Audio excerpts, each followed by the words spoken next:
Falling short. Issues of Uncle J. This guy, how far now? Greeted Jonathan as I answered the phone, reflecting the fact that he was a friend I had known since school days back in Nigeria.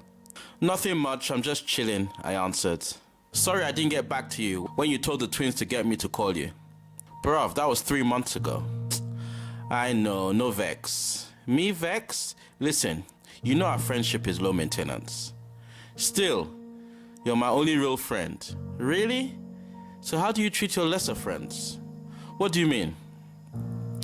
Last Christmas, I casually said I would stop by to spend Christmas with you and your family because I couldn't make it down to my girlfriend's place until Boxing Day. Instead of you to come clean and just say your wife didn't want me around, you turned up early Christmas morning, dropped off a PlayStation 4 as some ridiculous plan to keep me distracted from turning up. Anyway, I got the message, so I didn't turn up, which wasn't even a big deal, by the way. But the way you went about things was childish, insulting, and uncalled for. This guy, no vex, I didn't want beef with the ball and chain. Then just say that and stop trying to be wise at other people's expense. Is that why you haven't been dropping by? Kind of. I mean, no one wants to be in a place where they're not wanted. Don't be like that. Like what? Like we're beefing or something. Jonah, you're always doing stuff like that, which comes across as a byproduct of gossiping behind my back. And to be frank, if I'm going to chill somewhere, I want it to be in an environment where I feel safe.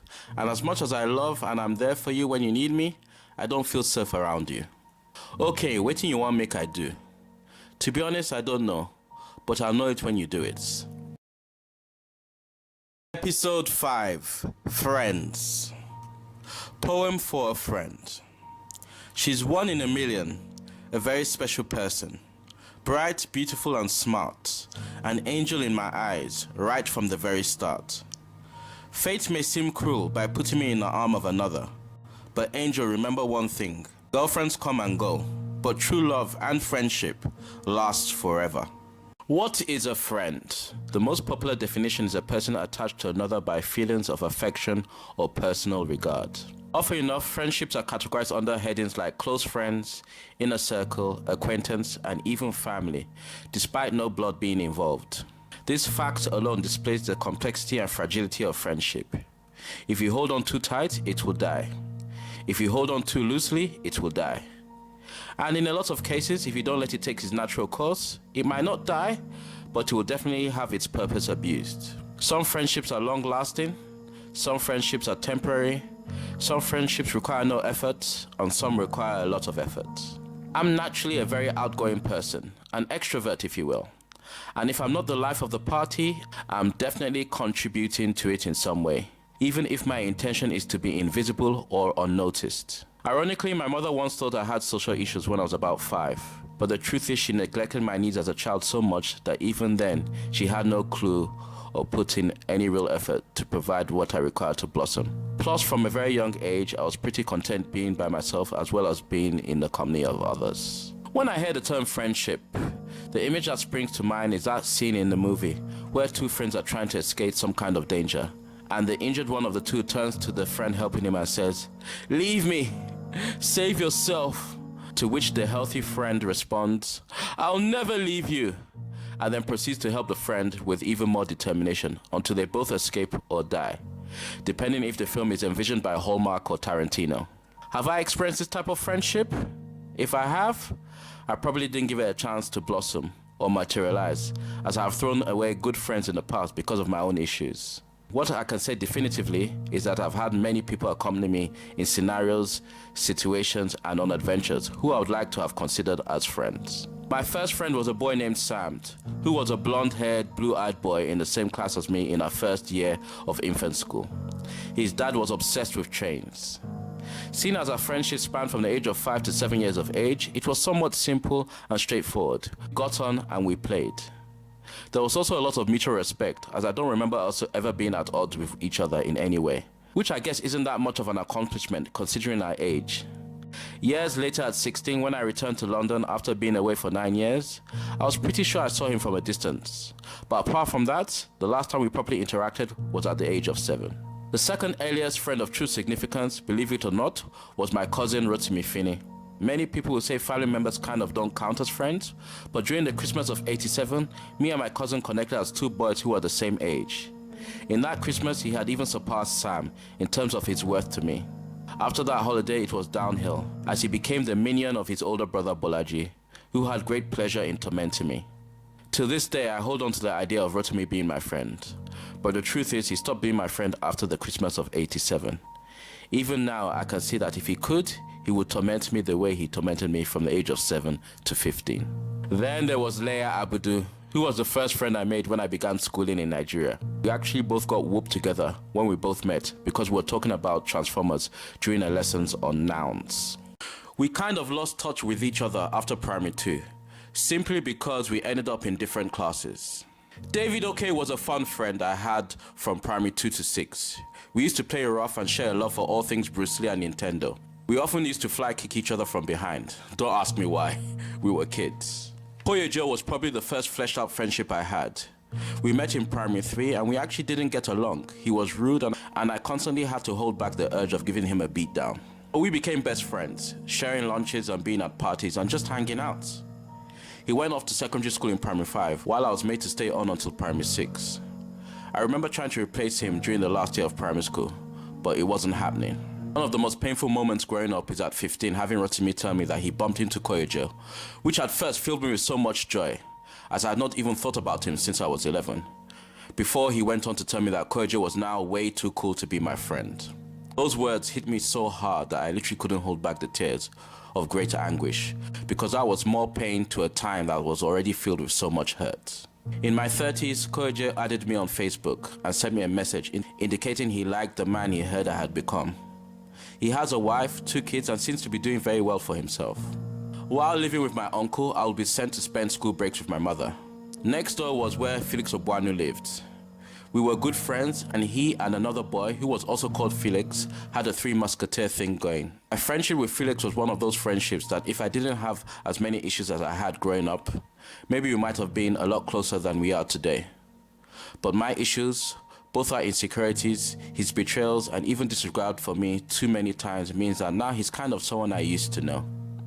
He seems happy and likes the odd photo or post I display on Facebook. Laia and I met as 11-year-olds in boarding school.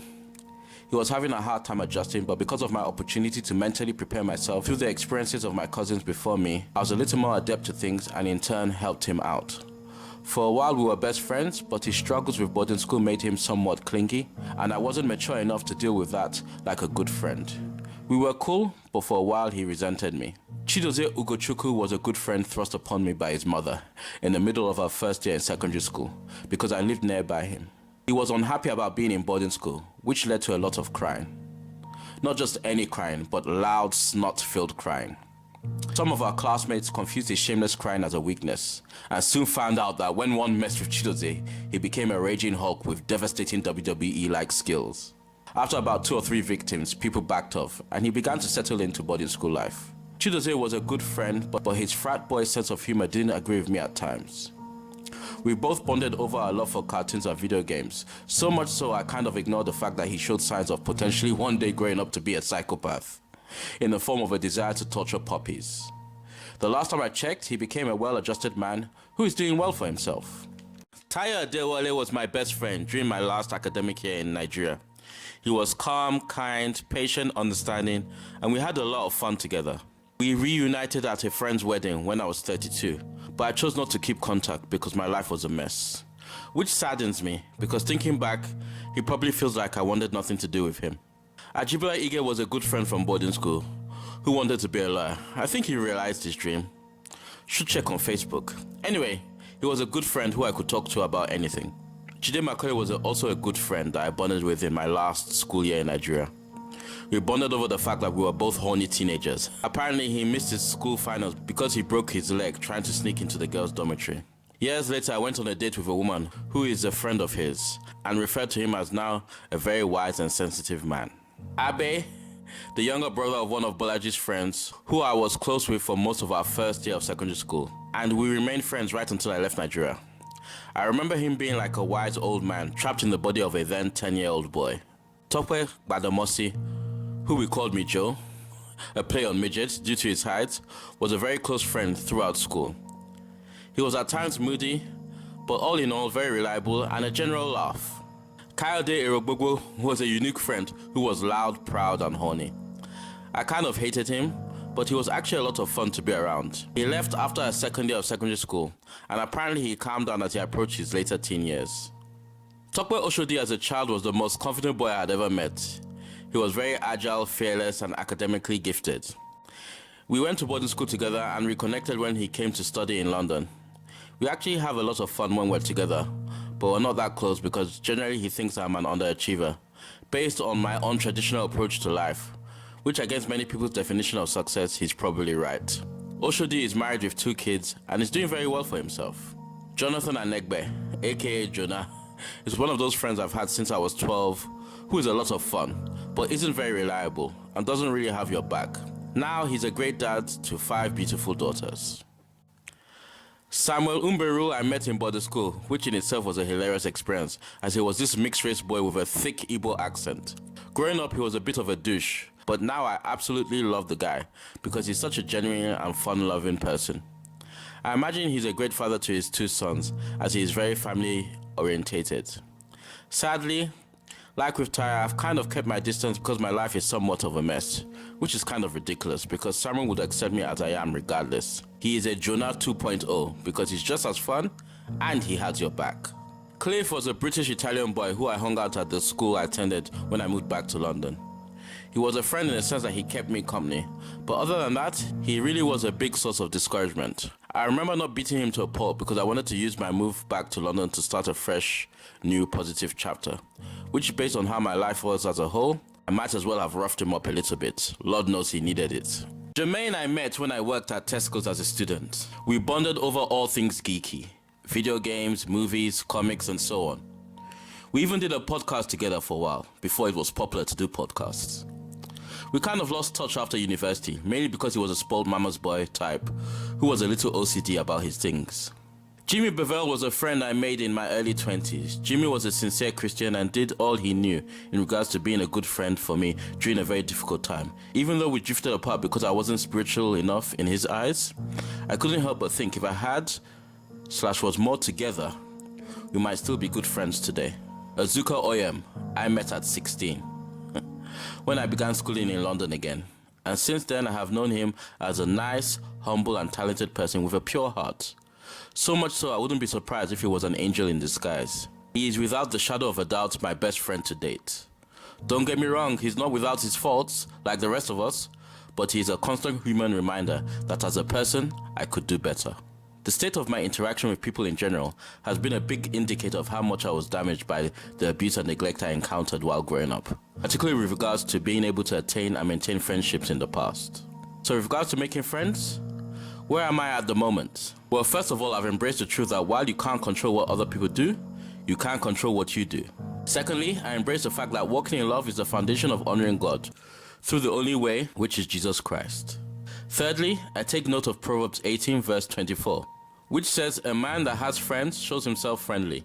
I then aim to be as friendly and loving as possible from moment to moment, without expecting or needing anything back. This means in the context of my friendships, allowing people to stay if they want to stay, and leave if they want to leave. Basically, prioritize being a friend over having a friend. Don't get me wrong, I'd be lying if I said I was a complete master of this, but I can honestly say my good days outnumber my bad days. My experience with friendship definitely proves the somewhat cliche that says you can't truly love another person until you love yourself, and I found you can't truly love yourself until you learn to love God. My anime life, episode 5. Jay resumes traveling on foot, and after 7 days of doing so, he finds himself walking through an open field like many times before. About a mile away, on top of a 100-foot tall water tanker, an ebony-colored skinned soldier, in the peak of physical condition, dressed in a black military-type uniform, observes him through the scope of a sniper rifle. "Proceed," says the soldier into his headset, prompting 24 humanoid attack bots armed with katana blades to surround the nomad. These robots were the perfect killing machines as they moved faster than most men could comprehend and were incredibly durable. But as they move in for the kill, Jay's response defies the limits of any normal man. In minutes, all attack bots are rendered inoperable. From the perspective of the sniper, there are a sudden series of explosions which creates a cloud of smoke that renders Jay invisible for a good 10 minutes. The smoke clears and Jay is nowhere to be found. The soldier silently aborts his mission and climbs down the water tanker, only to find Jay casually waiting for him. "We were once friends, so I will let this slide," says Jay, then proceeding to walk away. He then pauses momentarily and says, "Please don't push your luck," before continuing to walk off. Falling Short complete series can be found on JOMAJ Studios' YouTube channel. Falling Short is also available in paperback book format or on Kindle. To get your copy, email jomajstudios@gmail.com. That's jomajstudios@gmail.com.